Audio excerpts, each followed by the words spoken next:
ಎಲ್ಲರಿಗೂ ನಮಸ್ಕಾರಗಳು. ಇವತ್ತಿನ ದಿವಸ ಬೀದರ್ ಲೋಕಸಭಾ ಕ್ಷೇತ್ರದ ಮಹಾಜನತೆ ನಮಗೆ ಆಶೀರ್ವಾದ ಮಾಡಿದ್ದಾರೆ. ಹೆಚ್ಚಿನ ಸಂಖ್ಯೆಯಲ್ಲಿ ಮತದಾನ ಮಾಡಿ ನಮಗೆ ಪ್ರಚಂಡ ಬಹುಮತ ನಮಗೆ ಗೆಲ್ಲಿಸಿದ್ದಾರೆ.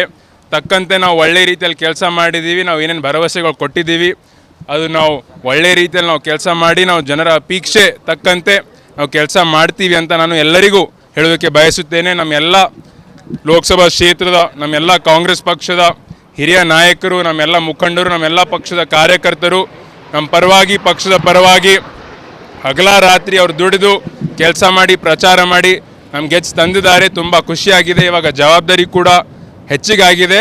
ನಾವು ಎಲ್ಲರ ಪರವಾಗಿ ನಾವು ಒಳ್ಳೆ ರೀತಿಯಲ್ಲಿ ನಾವು ಕೆಲಸ ಮಾಡಿ ನಾವು ಸೇವೆ ಮಾಡ್ತೀವಿ ಅಂತ ನಾನು ಹೇಳೋದಕ್ಕೆ ಬಯಸುತ್ತೇನೆ.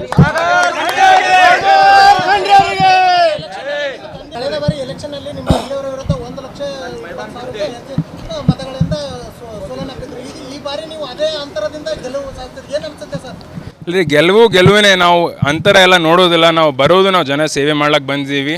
ಅದಕ್ಕೆ ನಮ್ಗೆ ಖುಷಿಯಾಗಿದೆ. ಎಷ್ಟು ಹೆಚ್ಚಿನ ನಮಗೆ ಬೆಂಬಲ ಸಿಕ್ಕಿದೆ, ಎಷ್ಟು ಹೆಚ್ಚಿನ ಅಂತರದಿಂದ ನಾವು ಗೆದ್ದಿದ್ದೀವಿ ಅಂತ ತಕ್ಕಂತೆ ನಾವು ಎಲ್ಲರ ಪರವಾಗಿ ನಾವು ಕೆಲಸ ಮಾಡ್ತೀವಿ ಅಂತ ನಾನು ಹೇಳೋದಕ್ಕೆ ಬಯಸುತ್ತೇನೆ. ಹೌದು, ತುಂಬ ಖುಷಿಯಾಗಿದೆ. ಇವಾಗ ಅನುಭವ ಬಂದೇ ಬರುತ್ತೆ, ಯಾವ ರೀತಿ ಕೆಲಸ ಮಾಡಬೇಕು, ಹೇಗೆ ಮಾಡಬೇಕು ಅಂತಂಬೋದು. ಆರೋಗ್ಯ ಕೂಡ ದೇವರ ಆಶೀರ್ವಾದದಿಂದ ಎಲ್ಲ ಆರೋಗ್ಯ ಕೂಡ ಚಲೋ ಅದ. ಅದಕ್ಕೆ ನಾವು ಒಳ್ಳೆ ರೀತಿಯಲ್ಲಿ ನಾವು ಜನರ ಕೆಲಸ ಮಾಡಿ ನಾವು ಮಾಡ್ತೀವಿ.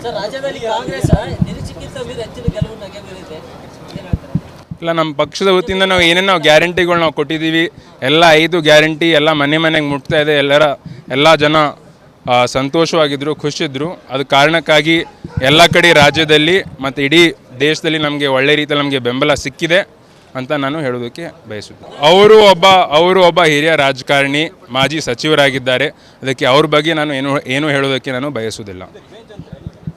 ರಿವೆಂಜ್ ಅಂತಿಲ್ಲ ರೀ, ನಾವು ರಿವೆಂಜ್ ತೊಗೊಳಕ್ಕೆ ಯಾರ ಬಲ್ಲೂ ಬಂದಿಲ್ಲ. ನಮಗೇನು ಗೊತ್ತಿರಲಿಲ್ಲ ಅವರಿಗೆ ಟಿಕೆಟ್ ಸಿಕ್ತು ಅಂತ. ಯಾರಿಗೆ ಟಿಕೆಟ್ ಸಿಕ್ಕೋರ ನಾವು ಒಂದು ಸಲ ನಾವು ಬಂದು ನಾವು ಜನ ಸೇವೆ ಮಾಡಬೇಕು, ಕೆಲಸ ಮಾಡಬೇಕಂತಂಬ ಉದ್ದೇಶ ನಾವು ಬಂದಿದ್ದೇವೆ. ಯಾರಿಗೂ ಗೊತ್ತಿರಲಿಲ್ಲ ಯಾರಿಗೆ ಟಿಕೆಟ್ ಸಿಕ್ತು ಯಾರಿಗಿಲ್ಲ ಅಂತಂಬೋದು. ನಾವು ಯಾರಿಗೂ ರಿವೆಂಜ್ ತೊಗೊಳಕ್ಕೆ ಬಂದಿಲ್ಲ, ಒಳ್ಳೆ ರೀತಿಯಲ್ಲಿ ನಾವು ಕೆಲಸ ಮಾಡ್ಲಿಕ್ಕೆ ಬಂದೀವಿ ಅಂತ ನಾನು ಹೇಳೋದಕ್ಕೆ ಬಯಸುತ್ತೇನೆ. ಅದೇ ರೀ, ಜನರ ಪರವಾಗಿ ನಾವು ನಿಂತ್ಕೊಳ್ಬೇಕು, ಕೆಲಸ ಮಾಡಬೇಕು. ಎಲ್ಲೆಲ್ಲಿ ಸಮಸ್ಯೆಗಳಿದ್ದಾವೆ, ನೀರಿಂದ ಇರ್ಬೋದು, ರೋಡಿಂದ ಇರ್ಬೋದು, ನಿರುದ್ಯೋಗಿ ಸಮಸ್ಯೆ ಇರ್ಬೋದು, ಇವೆಲ್ಲ ಸಮಸ್ಯೆಗಳು ನಾವು ನೋಡಿ ನಾವು ಯಾವ ರೀತಿ ಜನರಿಗೆ ನಾವು ಹೆಲ್ಪ್ ಮಾಡಬೇಕು, ಸಹಾಯ ಮಾಡಬೇಕು, ಯಾವ ರೀತಿ ಜನರ ಪರವಾಗಿ ನಾವು ಕೆಲಸ ಮಾಡಬೇಕು ಅಂತಂಬೋದು ನಮ್ಮ ಗುರಿ ಇದೆ. ಒಳ್ಳೆ ರೀತಿಯಲ್ಲಿ ನಾವು ಜನ ಸೇವೆ ಮಾಡಿ ಮತ್ತೆ ಹೆಚ್ಚಿನ ರೀತಿಯಲ್ಲಿ ನಾವು ಜನರಿಗೆ ನಾವು ಅನುಕೂಲ ಮಾಡಿಕೊಡ್ಬೇಕು, ಜನರ ಜಿಲ್ಲೆ ಅಭಿವೃದ್ಧಿ ಮಾಡಬೇಕಂತಂಬೋದು ನಮ್ಮ ಗುರಿ. ಧನ್ಯವಾದ ರೀ ಎಲ್ಲರಿಗೂ. ಗ್ಯಾರಂಟಿ ನ್ಯೂಸ್, ಸುದ್ದಿ ಖಚಿತ, ನ್ಯಾಯ ನಿಶ್ಚಿತ.